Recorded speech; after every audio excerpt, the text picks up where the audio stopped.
Well, the dust has now kind of settled, I guess, on West Virginia's loss to Pitt in the Backyard Brawl. And now we are back with another episode of Mountaineer Report here, brought to you by WVU Sports Now, available everywhere you get your podcasts, and of course here on YouTube. So like and subscribe. Ethan Bock, I am Mike Asti, and we are going to put the Backyard Brawl to bed, give more of our reaction, and now also discuss what Neal Brown, the coaches, they're all still intact, and the players talked about on their Monday weekly press conferences, in addition to kind of what they said after the game and how those maybe didn't really line up and what we want to see in that Kansas game, because everyone wanted to have all these decisions made. I kind of knew they were going to let the Kansas game play out and then have that bye week. The bye week comes right after Kansas. So depending on how that goes, a lot of time for Ren Baker and company to think about things. So Ethan, this is the easiest question of all. I asked it actually on our show before we had Johnny Patrician on and did the preview show for the Brawl. And at that time you gave me a yes, but you also called the Brawl a must win. And they did not. And after the miserable showing against Penn State, only the FCS win, and then blowing a 10-point lead to Pitt, even though it's on the road, I got to ask again, where are you on the meter of trust in the climb? Are you trusting this climb right now with a 1-2 Mountaineers team that had a lot of hype entering this year and going into Big 12 play? No, I'm off the climb. You can't. I don't think you can be on the climb at all in this situation, especially just all situations considered from the off season, like we've talked about for the whole year. Bring a lot of quality players back. You don't really lose anybody to the portal specifically. I think, like we've talked about, we expect them to lose Penn State. It's the way they did it. It's with all the hype. It's with McAfee, Big Noon Kickoff being there. Yeah. So this was their opportunity. This was Garrett Green's opportunity as well to bounce back in a rivalry game on national television. And they squandered a 10-point lead under 4 minutes to go. So that was probably the worst way Neal could have lost that game other than losing by 40. So, yeah, unless it was like Penn State. This is the Yeah. other really bad way to lose, where you blow a game, because as Brown and Garrett Green both said, regardless of everything else that happened, and certainly there were many points in that game that ended up being a loss for the Mountaineers, you just shouldn't lose a game you're up by 10 with under 5 minutes, especially if you think you're evenly matched with the opponent, if not having more talent. You had a better year last year. Your roster's ranked better all across the board. Doesn't matter where the game's played or who it is, a rivalry game or not. You just can't lose a game up by 10 points in that situation in the final minutes. Cannot happen. And this is a Pitt team. I understand it's a rivalry game, but this is a Pitt team that needed everything to come back against the Cincinnati team that's going to finish at the bottom of the conference probably. So, and West Virginia beat that same Cincinnati team by 3 touchdowns last year in Morgantown. So it's year 6 with Neal Brown. It's like he needed that Pitt win to even convince the pro trust climbers to stay on with him. And I think even they are off now. Yeah. And it does feel that way now. And it also almost feels like the loss this year kind of ruins the love of the win a year ago, because Pitt fans now have the ammunition to be able to say, well, when it's not Phil Jerkovic throwing the ball to the other team, we're able to get the win. He pretty much blew that game for Pitt, and yes, West Virginia won it and had to win it with Garrett Green hurt, but it's not like that was an incredibly impressive win. We talked about with Johnny, Neal Brown brought it up, Pat Narduzzi brought it up. The way that game unfolded, West Virginia should have won by 30 points. They only won by 11 points, but a win's a win. But then when you follow it up with a loss as a favorite, they were the Vegas favorite despite having that Penn State game and Pitt being undefeated. And then you blow a chance to win on the road, because even if West Virginia wins next year in Morgantown, the rivalry is going to close with everyone saying, well, the home team wins, the road team loses. We'll see what happens at the end of the decade when they play again. If West Virginia could have won on the road in Pittsburgh, that would have made a bigger statement, even regardless of what happens next year. It just didn't happen, though, and they blew a 10-point lead. And then you look at the whole game, you have the punt mishap after Oliver Straw, and we found out it's true. He decided to do that on his own. That was a big momentum shifter to convert. And then not long after, Pitt scoops up a punt, scores. So that's 7 points that shouldn't be there. You get a touchdown called back, and we're not going to talk about the refs on this show. It's already been talked about enough, but that would have been momentum. That gets called back. And then, of course, you blow it at the end. And again, it's the way that they lost and the way they blew the game, Ethan, as you're talking about, where Eli Holstein, who he's looked really good, you give the kid credit, but he's still a redshirt freshman. Many who cover Pitt thought it was Yarnell's job to lose, and ends up being Holstein, who now apparently is the saving grace and a future Heisman guy, if you ask a Pitt fan. And he scrambled around like crazy. I don't think they were expecting it, even though they've kind of done an about face. And TJ Jackson went from saying he wasn't expecting the scrambling to now he was expecting it. I don't know what happened in 2 days other than somebody got in his ear. But they look like they weren't ready. So I can just watch the film and see that. He scrambled all over. And the pass defense, I'm not sure how to describe it other than horrid. I mean, bad. There's no negative type of word to describe. Yeah, like bad, awful, horrid. I mean, if you look up the rankings, I literally think they're the second worst pass defense in the whole country, which is just out of control insane. The pass defense that Garnet Hollis was on with Northwestern last year was better than this one, and he's on this one. So, it's just really, really, really bad.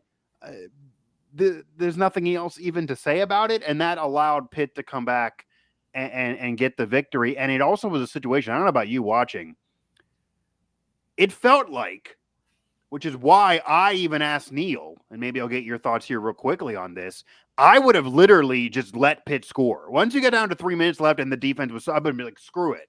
Go ahead. I'm just not even going to run down the field now. And then just give Garrett Green as much time as possible, because that final possession was so bad too, where he looked out of sorts. He didn't know what to do. He looked like he was trying to throw a pick.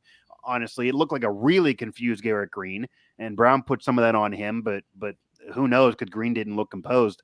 I would have just let Pitt score on that final drive rather than them taking so much time when you knew they were going to get in, even once they got to the goal line.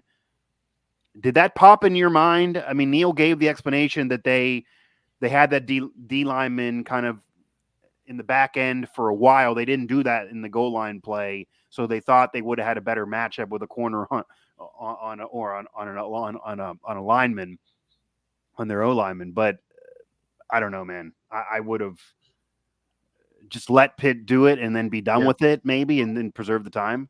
Yeah, I think anybody that's played a football video game knows that situation, to where you call your timeouts, you save as much time as you can. It's a video game, yeah. It's Neal Brown playing Madden in that situation, and I agree. Like, they should have let Pitt score, but then at the same time, when you even with Garrett's last possession, like you said, it looked like he was trying to throw a pick. So did the time even matter? He might have been trying to play. He might have been trying to play hero ball if they had 70 seconds instead of 40.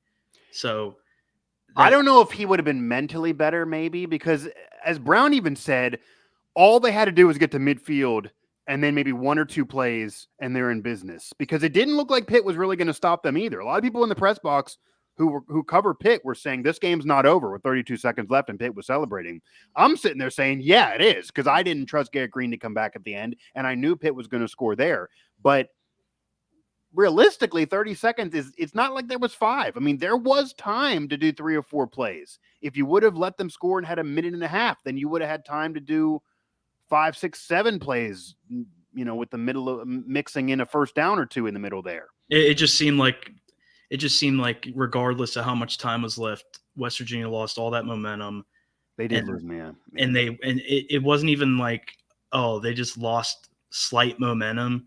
That went from 100 positivity with 4 minutes left to 0 by the time they got the ball back with a couple seconds. The strangest thing, though, is because I thought that, but after the punt mishap, they managed to score after that, which was impressive. Yeah, they scored 10 points after that and built the lead. I thought that was it. So they actually kind of brushed their shoulders off and managed to to take momentum back. That could have been a backbreaker. Past West Virginia teams we were even talking about in the box would have absolutely folded when that happened.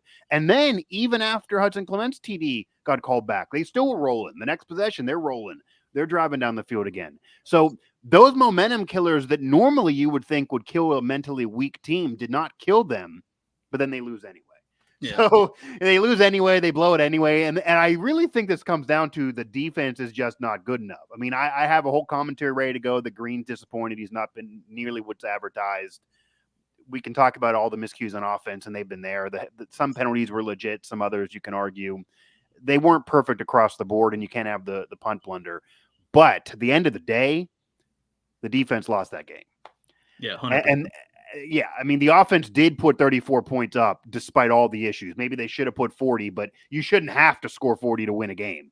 So the defense let that team down for sure, and that kind of will pivot into Neal Brown's buyout does make it easier to fire him now than it would have been a year ago, would have been a year prior to that. The buyout was in play a couple years ago when they were 5-7 and did let him go. Obviously, the 9 wins last year allowed the extension to happen. It allowed him to get some goodwill and have the Neal Breezy shirts pop up and McAfee and all of that.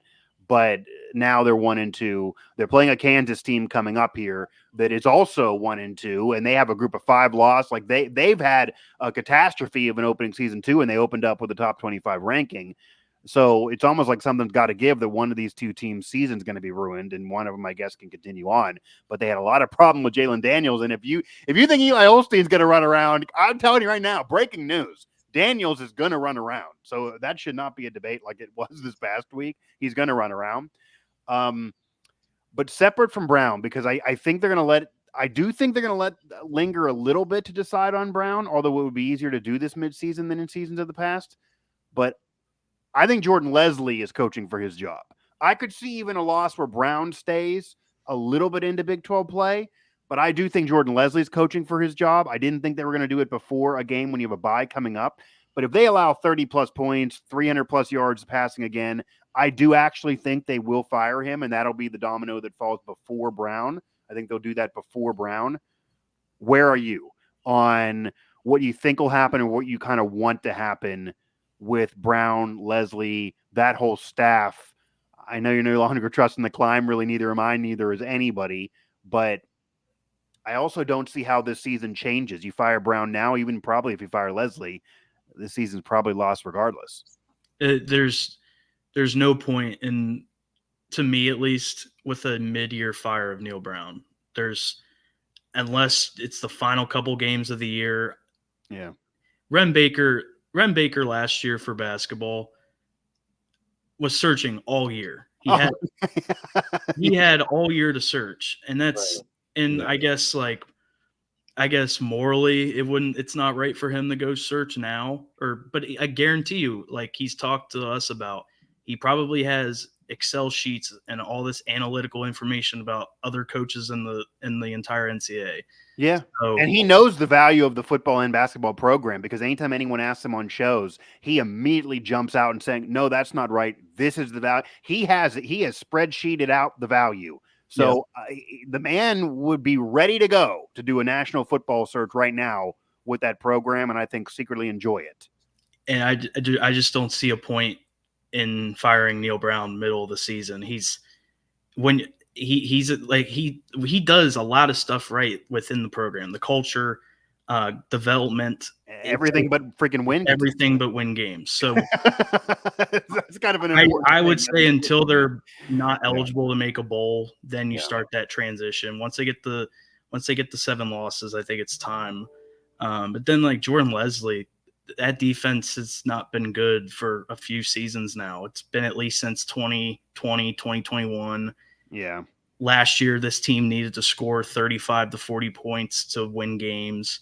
Yeah, except for the brawl and a couple other games. The brawl, the defense showed up. Yeah. Yeah. So, like the first couple games that pop up, Houston, Oklahoma State, those are games that the defense just has a couple of solid possessions more than they did. They win those games, and then you're looking at 11 wins. So, I think it's time for Jordan Lesley. I think Neal Brown's got I don't want to use the word have a scapegoat, but Neal Brown's got to make a move, and he's at the point now where he has to almost unleash a Neal Brown that's aggressive of fighting for his job, because that's turning into what this is. Yeah, and he's become a little more of an aggressive coach, and that's kind of what he was last year. He got kind of aggressive because and I've said this to you before, I think going into that year last year, he had a I don't give a you-know-what attitude because he figured he probably was getting fired. So with his answers to us, with how he was coaching, he was going for it on fourth down a lot. I think he kind of thought to his brain, okay, if I'm going to go down, so I'm going to unload. And that was, I think, what led to him basically saying the schedule wasn't fair. He wanted out of this game. He was talking about what Rich Rod had to deal with, what Dana had to deal with. He was very open. People even nationally a lot of times would say to me, this is almost weird. Like, coaches don't talk about comparing what this did to the past and being slighted here. It came across that Neal Brown was just going to air grievances knowing he was going to get fired and just let everybody know, I'm going to get fired. This is my opinion here. And then the season ended up being good, so he obviously stayed on. But that Neal Brown needs to come back again. I think that Neal Brown needs to come back again. Yeah, and I think the whole team. I think just the vibe. I don't know if it was them getting picked last in preseason last year. I don't know what it is, but the first 3 games, this team has not showed that like dog mentality that they had last year. Which is weird because they were picked 7th. Like, they were still slighted despite winning 9 games. They talked they all were not ranked about being slighted. Right. They talked all offseason about being slighted. So that didn't motivate them enough. It almost is like they sat back in their laurels of a 9-win year. It's not like they won the Big 12 last year. So there's nothing to necessarily hang your hat on besides the Duke Mayo's Bowl trophy, which the program's experienced way more than that in the past. Yeah, I do think Jordan Lesley is the scapegoat, though, and I would be very surprised. I'll say this. I would be very surprised if Neal Brown is fired without Jordan Lesley getting fired first, and there at least being a game after that where Brown coaches with Shadon Brown as the DC. And he'll be promoted. He'll be the DC in that scenario. But I would be surprised if it's just tomorrow, Brown and Lesley, and that's just it. I would be surprised. I think they're going to slowly drip this and have Brown lose his boys, lose Lesley, who I know he fought for a couple years ago because there were rumors about unloading him at that point. And if you're going to tell me it's a deeper secondary, it's a deeper defense, what Brown and Lesley both said, it is worse. It is not deeper. And yeah, they're finally going to play some backups. But let me put it to you this way. Jacoby Spells is a good player. He's not the saving grace of this thing. So it's nice they're going to finally play some backups, but how is it going to be better? So Jordan Lesley is the guy that's coaching for his job against Kansas, and that is a must win. I know it's only week 1 of conference play, and if they lose, they'll say, well, they're still in it because the other games are basically exhibitions. But no, 1 and 3. Statistically, they're still in it, but I mean, we're going to hear that it'll be Thanksgiving and they're going to be right in there because it's a Big 12 race because of the new playoff rules and all of that. But no, I mean, they got to collect some W's here, and Kansas is not clearly that good of a team, and they're a little bit overrated too. They also don't have a defense. So put the over on the board. Bet the over 100%. Right now. Kansas, West Virginia. We were wrong last week, obviously. And Kansas, the over. Kansas is desperate, but at the same time, you and I know they're probably excited to play this defense. Oh, Brown said that too. I think this is a really bad matchup. Really, really, really bad. This Kansas team is built like Pitt, but with a more dual threat of a quarterback who's experienced, even though he's coming off of an injury. And yeah, they have a different OC, but it's the same offense as last year. This Kansas team has been together, whereas Pitt kind of is new this year. I think this is a really bad matchup, that it could end up being a 20-point Kansas win. That is how bad of a matchup this is. I oddly think West Virginia is going to win, though, just because they do this type of thing when they're 1 and 2 and everyone's off. Then they're going to get this win, and then they're going to be able to sell that for a whole bye week so the fans can't totally be gone. This is a West Virginia thing to win this game. Yeah. But it's a really, really bad matchup. I mean, they almost would be better off playing literally anybody else in the conference. This Kansas team is built to beat West Virginia with this bad of a pass defense. That's how they did it 2 years ago, and it's probably the same team. Yeah, I mean, although they did score, but this offense should be better to hang with them. I mean, West Virginia needs to do what maybe should have happened against Pitt, which is, again, what I said, just let them score and then try to win it. 40-34 and then argue about how bad the defense is later and get the win.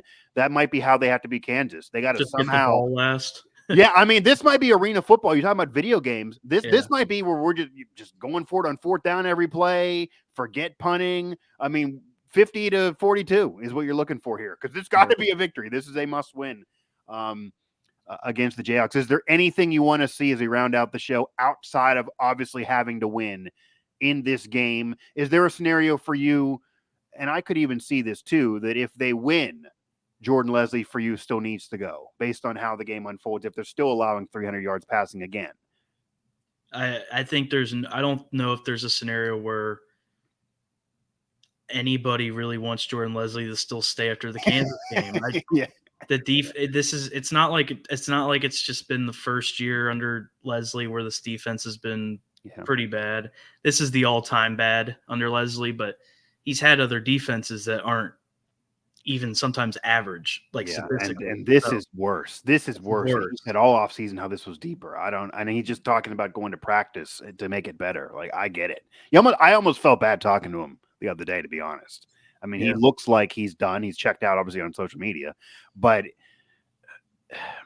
that's the only thing we didn't get to in the presser because I admittedly almost felt bad to go in that direction because he looks like he's defeated. Now, Brown, I will say, for anyone who wants a glimmer of hope of a climb, trust her still, and pretty much everyone's off the climb now in year 6 and only the 1-9 win season to brag about.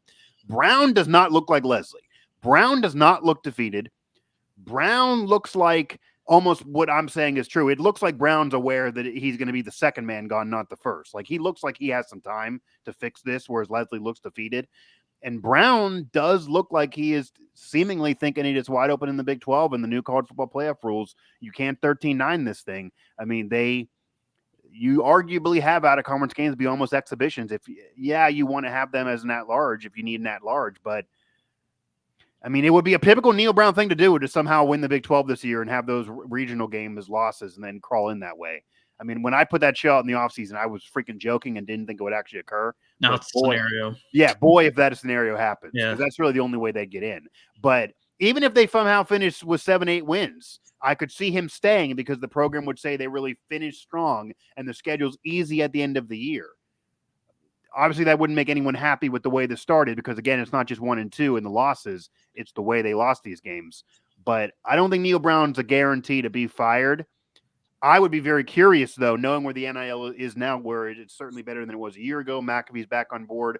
To have Ren do a national football search with McAfee on board, to be able to talk about it on ESPN every day, and have the NIL money be where it is now versus even 2 years ago. It's even better now than it was when the basketball search was going on. I have no idea who they'd bring in, and I'm not going to predict Jimbo or Saban or even say those would be great decisions because they wouldn't be long-term, and I think Jimbo is kind of overrated now. But I'd be curious, depending on who else has a job open. They will try for a home run hire. If you keep with Brown, what's the ceiling? The Duke's Mayo Bowl? Well, no, I think West Virginia also they somehow shoot themselves in the feet because you're going to have a section of the fan base, particularly the average viewer, who's going to look at an up-and-coming hire from a group of 5 and just compare it to Neal Brown and say, what's changing? I mean, if that's the move, yeah. If it's a Neal Brown situation, now granted, he was in 2019, that was nationally viewed as a home run hire because he was the guy. I don't think anybody said it wasn't.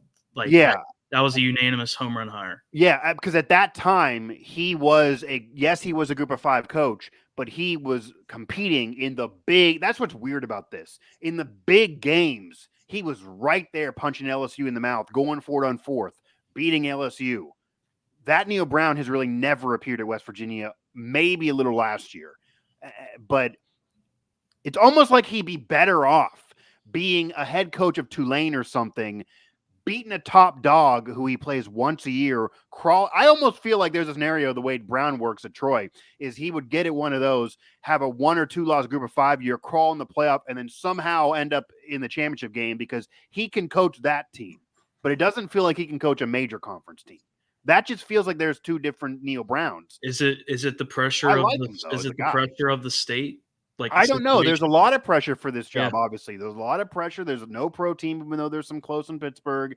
Everybody all the way through wants the Mountaineers to do well.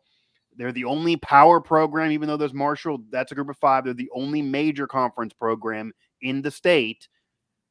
I mean, there's a lot of pressure for sure. So maybe he's better off kind of flying under the radar out of Troy, and then all of a sudden you look up and his team's 9-1, and they're going to get in the playoff as a group of 5, versus having a program that is going to be under the microscope every week. Not only the fans, but even nationally now with McAfee talking about it every week. No one's going to talk about what Troy does every week, whether they win or not. You're going to get dissected at West Virginia, whether you like it or not. And it's not just the normal situation now. It's because of McAfee and would it get national. So it's a good job in a way because you do have a lot of exposure. I mean, Ren's going to spin that, what I just said, into a positive. He's like, you want to be talked about by McAfee every day. That can help you in recruiting. It can, etc. But maybe Brown doesn't like that positive. Maybe that's a negative in Brown's eyes. I don't know. I'm not going to try to be a psychologist here. I'm not going to go into this any further. I do think Brown's a great guy. I was happy for him last year. And if they turn this around, then I'll be happy for him again. But if it keeps going like it's going now, he will have to go. I mean, that's just going to be the case. I would imagine. I'm not surprised he's not fired yet. But the contract situation does not lock him in at being there forever. It was a risky decision despite more years. So he is kind of vulnerable still. And Jordan Lesley is on a scorching seat. If you think Brown's seat hot, Jordan Lesley's seat is flaming around him, I would imagine right now. And if they go to lose to Kansas or allow 300 yards again, then go in the bye and come out of that bye with Jordan Lesley still as the DC, if that team's 1-3, then I think you're going to have fans not even going to games. Yeah. I mean, right now they're off the climb, but I do think they'll show up, at least the student body. Then you're going to get probably bags on your head, and it's going to be a real embarrassment. So I think they'd be forced to do it at that point. But that'll do it for this, as it became a rant edition of the show.